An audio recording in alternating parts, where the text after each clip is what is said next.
La saison 2025 de Formule 1 approche à grands pas. Il est temps aujourd'hui de faire une présentation complète de la grille de cette saison 2025 de Formule 1. N'oubliez pas de liker, partager, commenter et surtout vous abonner à la chaîne, c'est très important. Et on est parti.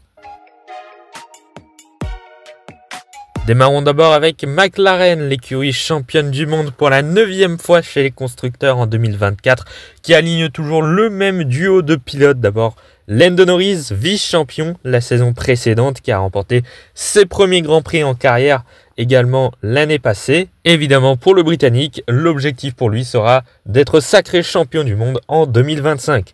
À ses côtés, il aura toujours l'Australien Oscar Piastri, qui a remporté lui aussi ses premières courses dans la catégorie pour sa 2e année en Formule 1, où il avait terminé 4e la saison dernière. Pour lui aussi, il peut viser le titre mondial dès cette année, même si sur le papier, Norris semble mieux armé pour aller chercher le titre mondial chez les pilotes. Mais attention à une potentielle surprise d'Oscar Piastri en 2025. Évidemment, chez les constructeurs, l'objectif de McLaren sera de conserver la couronne mondiale et d'aller en chercher une 10e en 2025. Et ce sera le même objectif chez Ferrari cette saison, d'aller chercher enfin un titre mondial, que ce soit chez les constructeurs ou chez les pilotes, ou les deux si possible. Le dernier titre de Ferrari date de 2008, ça fait une éternité maintenant. Ferrari qui fêtera son 1100e Grand Prix en Formule 1, ce sera lors du 2e week-end de la saison en Chine. Chez les pilotes, Charles Leclerc continue pour une 7e année avec l'équipe Ferrari, lui qui est présent dans la Scuderia depuis 2019, vice-champion en 2022, 3e de la saison précédente. Lui aussi sera capable de jouer le titre mondial si la voiture le lui permet. Et de l'autre côté, c'est peut-être l'un des plus gros transferts de l'histoire de la Formule 1. Il va être énormément scruté en 2025. Lewis Hamilton va faire ses débuts en 2025 avec Ferrari. Il aura évidemment fort à faire cette saison pour sa première chez Ferrari. Après 12 saisons passées chez Mercedes, changement de cap pour le pilote britannique, le septuple champion du monde, qui visera évidemment une 8e couronne mondiale. Et pourquoi pas même dès cette saison. Chez Red Bull, sur le papier, ça semble compliqué d'aller chercher une 7e couronne mondiale chez les constructeurs. Ceci dit, ils ont évidemment Max Verstappen qui pourrait aller chercher un 5e titre mondial, même s'il n'a plus vraiment la voiture pour se battre aux avant-postes tout le temps. Max Verstappen, ça reste un excellent pilote. C'est le quadruple champion du monde en titre. Il est capable de beaucoup de choses, même avec des voitures un peu sous-performantes. Il ne faut pas le laisser de côté pour le titre mondial en 2025, même si évidemment ce sera beaucoup plus compliqué que ces 4 dernières années pour le pilote néerlandais. À ses côtés, il fait ses débuts en tant que titulaire en Formule 1. C'est Liam Lawson, le pilote néo-zélandais, qui après seulement 11 Grands Prix en Formule 1, débarque dans l'équipe A de chez Red Bull, en provenance de l'équipe Racing Bulls l'année dernière, en tant que remplaçant. Ce sera un vrai challenge pour le néo-zélandais. Ça ne va pas être facile du tout quand on connaît comment est Max Verstappen avec ses coéquipiers. Il les dévore tous. J'ai bien peur que le prochain sur la liste, ce soit Lawson. Chez Mercedes, l'objectif ne sera que de gagner des courses en 2025. Je ne pense pas qu'on peut les placer comme favoris pour le titre mondial chez les constructeurs, même chez les pilotes. Ça semble quand même un peu compliqué. En l'absence de Lewis Hamilton, c'est George Russell qui va devenir le leader de cette équipe Mercedes. Lui qui sort d'une saison 2024 plutôt solide. Il a déjà démontré qu'il était capable de prendre le leadership de cette équipe Mercedes. Maintenant, tout dépendra de la voiture, mais George Russell peut tout à fait prétendre à des victoires en 2025 si la voiture le lui permet. Pour jouer le titre mondial, ça va être peut-être encore un peu compliqué pour le Britannique. À ses côtés, Mercedes a décidé de faire place à la jeunesse d'Andrea Kimi Antonelli, le pilote italien venu de la Formule 2, 6e du championnat la saison passée. Eh bien, il débarque déjà en Formule 1 à l'âge de 18 ans et il deviendra au Grand Prix d'Australie, lors du premier Grand Prix de la saison, le 3e plus jeune pilote de l'histoire de la Formule 1, derrière Max Verstappen et Lance Stroll. Évidemment, les objectifs ne sont pas pareils que pour son coéquipier George Russell. S'il gagne déjà un Grand Prix en 2025, ce sera déjà excellent.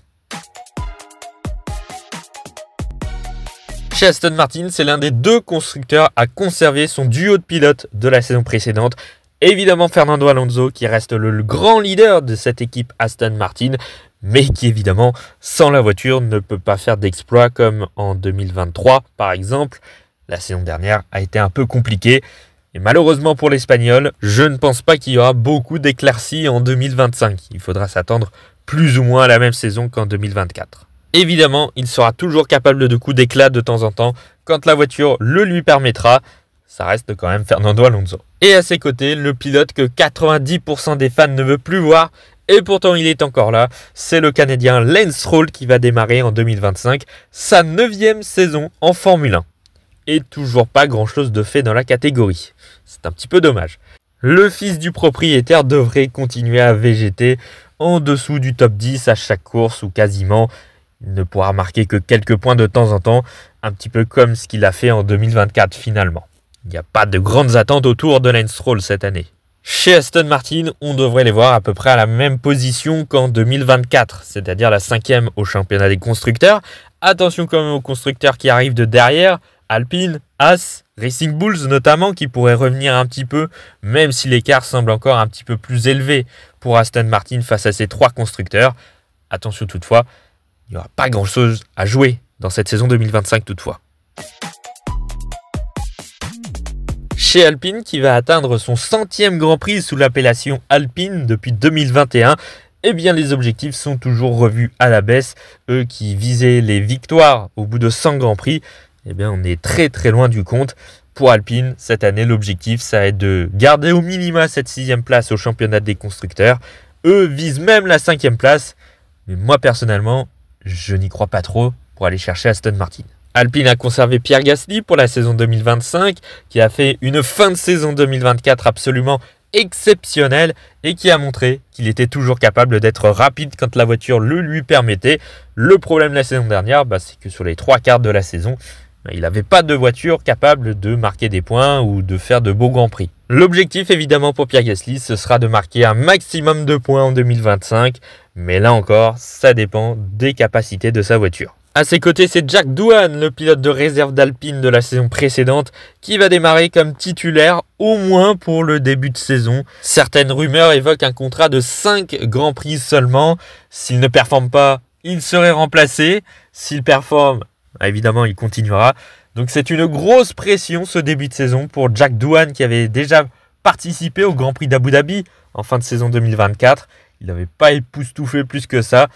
Pour Jack Doohan, pour le moment, ça va être de performer tout de suite et d'être le plus proche possible des performances de Pierre Gasly. Ça ne sera évidemment pas évident pour le pilote australien qui a déjà énormément de pression avant même le début de la saison, qui démarrera en plus chez lui en Australie. Chez Haas, il y a énormément d'espoir. L'objectif, c'est clairement cette 6e place au championnat des constructeurs qu'ils auraient mérité la saison précédente.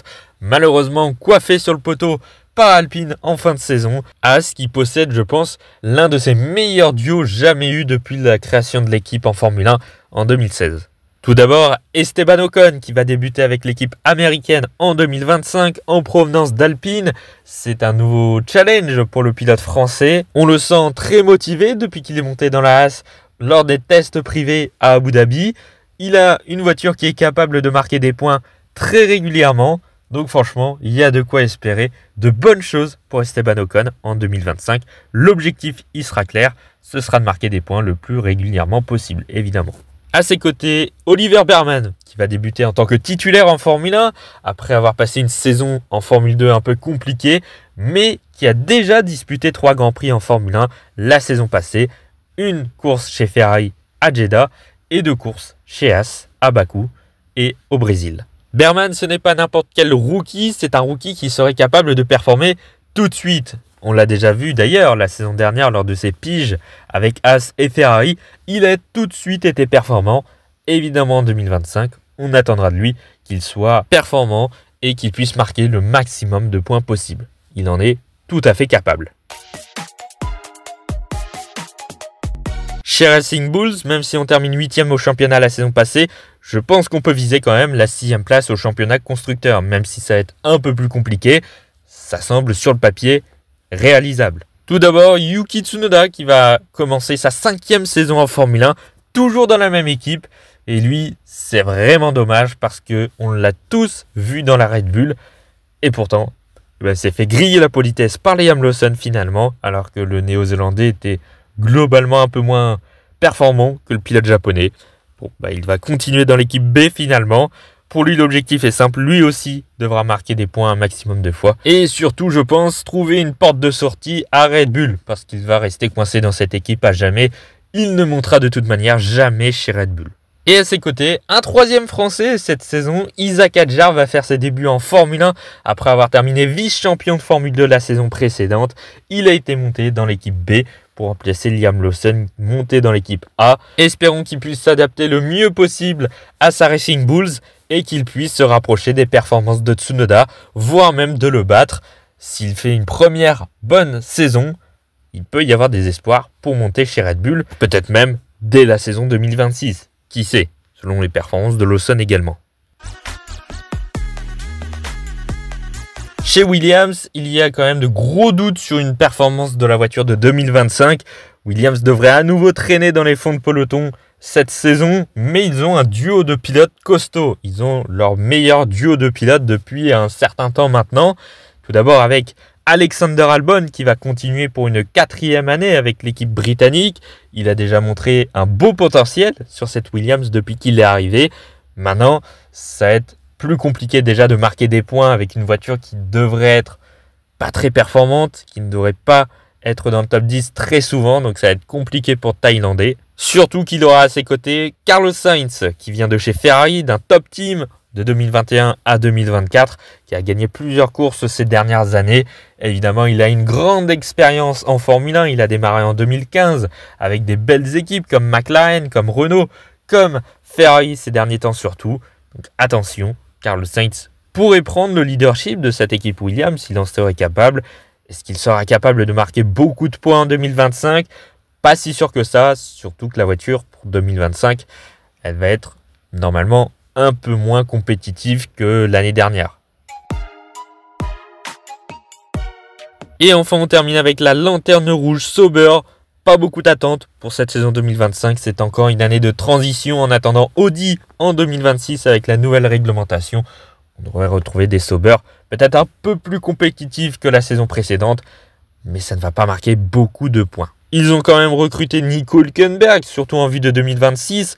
Mais pour 2025, il serait capable d'élever le niveau de cette Sauber et de, pourquoi pas, marquer quelques points de temps en temps. Il est capable de pousser la limite de la voiture un peu plus. C'est un pilote très expérimenté. Donc, Nico Hülkenberg, c'est une valeur sûre. C'est un pilote sur lequel vous pouvez compter tout le temps. Il sera capable de faire de bonnes performances. Malheureusement, il sera limité quand même par sa voiture. Et puis à ses côtés, un nouveau pilote, le Brésilien Gabriel Bortoleto, champion de Formule 2 la saison précédente, qui débarque logiquement en Formule 1 cette année, dans la pire voiture normalement de la saison. Ça va pas être si facile que ça. Lui qui a un contrat de 2 ans, ce sera beaucoup plus motivant la saison prochaine. Mais pour cette année, il faudra que le Brésilien s'accroche et qu'il puisse tenir la comparaison avec Hülkenberg, même si ça va être loin d'être simple pour le pilote brésilien. Voilà, en tout cas, c'est la fin de cette vidéo. On a fait un petit point sur la grille sans être trop précis non plus, puisqu'on va revenir de toute manière sur les objectifs de chaque pilote, de chaque équipe, lors de la présentation des livrets de toutes les équipes. Ça sera en février, je crois.